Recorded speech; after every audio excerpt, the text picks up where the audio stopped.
پاکستان کی اس وقت جو حالت ہے وہ بڑی خراب ہے، اکانومی ڈھیر ہے، ملک دیوالیہ ہونے نہیں جا رہا، ڈیفالٹ کرنے نہیں جا رہا، آئی ایم ایف سے ہمیں لون مل جائے گا۔ ہم آئی ایم ایف کے سامنے، ورلڈ بینک کے سامنے قرضے ہی لے رہے ہیں۔ پاکستان پہ قرضہ نہیں ہے، ایک آنے کا قرضہ نہیں ہے۔ جو پیسے ہمارے دیے ملے ہیں ہمیں وہ تحفہ ہے، اور گفٹ کو قرضہ نہیں کہتے۔ بلا وجہ اخباروں پہ اور سب پہ تقریریں ہوتی ہیں۔ اور ظاہر ہے کہ ہم ایک نیوکلیئر پاور ہیں، تو ہم ڈیفالٹ کیسے کر سکتے ہیں؟ ہم اپنا نیوکلیئر اور میسائل پروگرام ایکسپورٹ کریں گے اپنے دوست ملکوں کو۔ قائد اعظم کی محنت جگہ جگہ رنگ لا رہی ہے۔ 10 لاکھ بچے پچھلے 10 مہینوں میں اس لیے یہ ملک چھوڑ گئے کہ اب کسی برے ملک میں جا کے رہتے ہیں۔ یہ تو بہت اچھا ہے، ایسا ملک اور کہیں نہیں۔ بدقسمت ہیں کہ دو بڑے برے ملک ہمارے آس پاس ہیں۔ خدا کے لیے اب انڈیا کے خلاف بات نہ کریں، چونکہ کشمیر کرتے کرتے ہم پاکستان سے بھی جائیں گے، ہماری سیکیورٹی رسک پہ لگ گئی ہے۔ جتنا بھی بیانیہ پاکستان کی ریاست نے بنایا تھا انڈیا کے حوالے سے اور کشمیر کے حوالے سے، آپ کو نہیں لگتا وہ دھڑم سے نیچے گرتا جا رہا ہے؟ آپ تھوڑی سی جو ہے انڈیا کی ترقی پہ نظر ڈالیں۔ میں کل پرسوں دیکھ رہا تھا کہ جس چیز کی آپ کے ملک میں اس وقت قید سالی ہے اور جس کے لیے پاکستان کی لیڈرشپ اب کچھ بھی کرنے، گھٹنے ٹیکنے کے لیے تیار ہے، وہ ساری چیزیں جو ہے وہ انڈیا میں فاضل،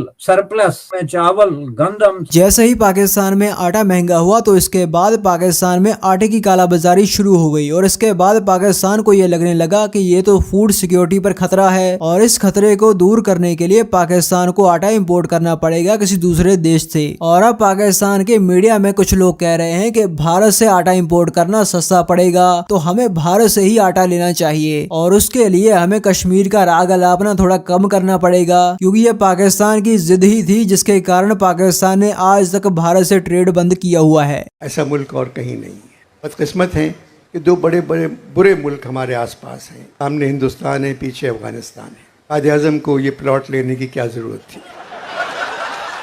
تو صحیح تو کہہ رہے ہیں انور مقصود صاحب۔ جناح صاحب کو چاہیے تو کہتے بھائی یہ تو پہلے ہی اتنے ظلم و ستم ہم پہ ڈھائے، تو ہم تو اس ملک کے ساتھ ہم نہیں رہیں گے، ہمیں ہمسائے کے طور پر بھی یہ ملک نہیں چاہیے، ہمیں آپ کو سوئٹزرلینڈ میں دیجئے پلاٹ، یا پھر آپ ہمیں کہیں فرانس یا پیرس میں جا کے کوئی پلاٹ دیجئے ہمیں، یا پھر وہ یہ کہتے کہ جرمنی اور جاپان کے ساتھ دے دیجئے۔ جرمنی اور جاپان، آپ کو پتہ ہے عمران خان صاحب نے جس طریقے سے کہا تھا جرمنی اور جاپان کی سرحدیں ملتی ہیں، تو جناح صاحب بھی کہہ دیتے کہ ہمیں جرمنی یا جاپان کے ساتھ دیں پلاٹ، ہمیں یہاں پہ پلاٹ نہیں چاہیے۔ اب پلاٹ یہاں پہ لے لیا تو ہمسائے کا کیا کریں؟ ہم یہ ایسا بھی کر سکتے ہیں کہ ہم ہمسایوں کو کہیں کہ پلیز آپ اپنی جگہ بدل لیں، لیکن نہیں، یہ نہیں کہنا چاہیے وہ کہیں اور کسی اور طریقے سے جگہ نہ بدل لیں۔ میں تو پھر سب آج کل یہ ایک ہی بات کر رہا ہوں کہ دیکھیں ہمارے ساتھ کتنا ظلم ہوا ہے۔ آپ نے ایک لالیس ملک کے ساتھ بارڈر کھولے ہوئے ہیں، 2600 کلومیٹر کا بارڈر ہے افغانستان کے ساتھ، جہاں پہ ڈرگز ہے، کلیشنکوف ہے، دنیا جہان کا ویپنری ہے، دنیا جہان کا گند ہے، اور آپ نے بارڈر ہی 75 سال کھولے رکھ، صرف یہ کہ مسلمان ہیں۔ ادھر کیونکہ ہندو اسٹیٹ ہے، انہیں کیا بند کر دیو، نہ کاروبار کرنا ہے، نہ کل کچھ بھی ان سے بات ہی نہیں کرنی ہے ہم نے، اور ہم نے وہاں بھی اتنی بڑی دیوار لگا کے جو ہے وہ ہم بیٹھ گئے ہیں۔ تو یہ اور ہمیں اصل میں مطالعہ ہی نہیں پتا، جا کے عرب ممالک سے پیسے مانگ لیں گے اور لوگوں سے مانگ لیں گے، وہ جو سامنے ایک اپنی سوچ بنا کے رکھی ہے، کاش کہ کوئی آئے اس سوچ کو توڑے۔ پاکستان کی فوج دنیا کی بہترین فوج ہے۔ ان کے پاس گھر نہیں ہے رہنے کو، پھر بھی وہ وطن کی حفاظت کر رہے ہیں۔ ان کے پاس گاڑیاں نہیں ہیں، وہ پیدل سرحدوں پہ جاتے ہیں۔ ہماری کرکٹ ٹیم دنیا کی سب سے اچھی کرکٹ ٹیم۔ قائد اعظم کی محنت جگہ جگہ رنگ لا رہی ہے۔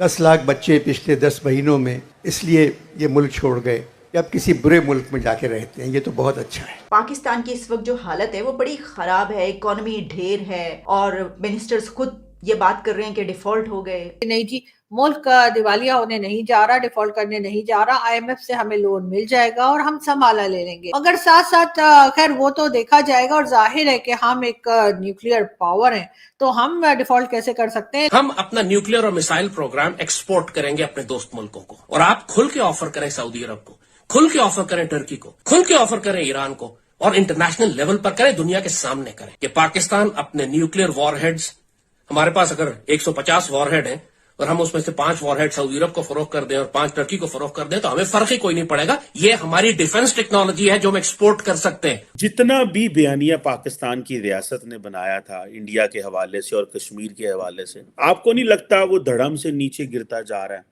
اگر ہم فائنینشلی مضبوط ہوتے تو شاید ہماری کوئی بات، شاید لوگوں کو لگتا کہ یہ جو بات ہم کر رہے ہیں یہ ٹھیک ہے، لیکن فائنینشلی بھی مضبوط نہیں ہے، اکنامیکلی بھی ظاہر بات ہے مضبوط، وہ ایک ہی بات ہے نہیں ہے، پولیٹیکلی کوئی آئیڈیا ہے نہیں ہے۔ سو جو پاکستان کی ریاست کا جو ایک پرسپیکٹو تھا انڈیا کے حوالے سے، اور جو جہاد کو یوز کرنا as a means to achieve an end, وہ بھی بیک فائر کر گیا ہے۔ آپ سمجھتے ہیں کہ شاید ہماری ریاست واقعی اس دورائے پہ کھڑی ہے جو ایک ڈفرنٹ سوچ رہی ہوگی، یا کہ آپ کو لگتا ہے کہ وہ ابھی بھی ڈفرنٹ نہیں سوچ رہے؟ کیونکہ کوشچن یہ آتا ہے کہ کیا جہاں پہ ہم اس وقت ہیں یہاں سے کون سی فلائٹ لینی ہے، کس سڑک، کس طرف سمت ہمیں جانا ہے؟ آپ کو لگتا ہے کہ پاکستان ایک ڈفرنٹ رخ اختیار کر سکتا ہے؟ جاوید اختر نے آگے بھارت سے بات کر دی، تو لگتا ہے کہ تبدیلی آ رہی ہے انٹرنلی؟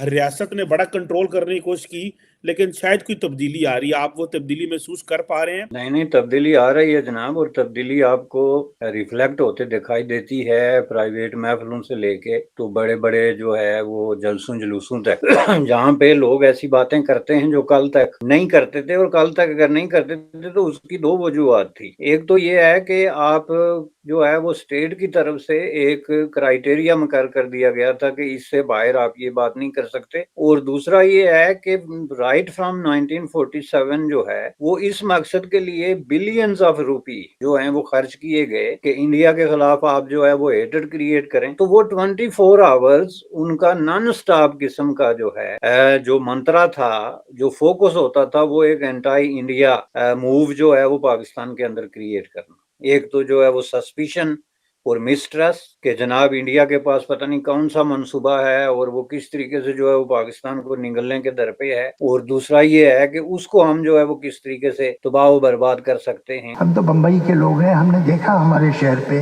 کیسے حملہ ہوا تھا، تو وہ لوگ ناروے سے تو نہیں آئے تھے، نہ ایجپٹ سے آئے تھے، وہ لوگ ابھی بھی آپ کے ملک میں گھوم رہے ہیں، تو یہ شکایت اگر ہندوستانی کے دل میں ہو تو آپ کو برا نہیں ماننا چاہیے۔ یہ تھے جاوید اختر صاحب جو کہ پاکستان کے اندر آ کے لاہور میں بیٹھ کے ہم ہی کو آئینہ دکھا رہے تھے۔ اب سمجھنے والی بات یہ ہے کہ یہ چیز تو جاوید صاحب بہت سے پاکستانیوں کو معلوم ہے اور مانتے بھی ہیں۔ آپ نے بالکل ٹھیک کہا کہ ممبئی اٹیکس کے جو لوگ تھے وہ نہ صرف یہ کہ پاکستان میں گھوم پھر رہے ہیں بلکہ شاید آئے بھی یقیناً یہیں سے تھے، مگر یہ بات ہم ماننے کو تیار نہیں ہے، کیونکہ جو زہر ہم نے کسی اور کے لیے تیار کیا تھا وہ ہمارے سر پہ بھی پڑنا شروع ہو گیا ہے۔ حقیقت یہ ہے کہ آپ یہ 70 سال کی جو فیک پالیسی تھی کشمیر ایشو پہ، اس میں آپ برے طریقے سے بیٹ ہو چکے ہیں۔ You have no way to go, nowhere to go, کوئی دروازہ نہیں جس پہ آپ ناک کریں، تو بہتر یہ ہے کہ آپ حقیقت پسندی کو تھوڑا سا اور اڈاپٹ کریں اور اس سے آپ ایگزٹ کریں۔ یہ آپ کے لیے آخری، میں آپ کو بتاتا ہوں کہ یہ پاکستان کے لیے آخری موقع ہے کہ وہ باعزت طریقے سے جو ہے وہ کشمیر ایشو سے ایگزٹ کرے، ورنہ ایک وقت ایسا آئے گا کہ آپ انڈیا کے پیچھے ہاتھ جوڑے پھریں گے کہ خدا کے لیے ہمیں کوئی جو ہے فیس سیونگ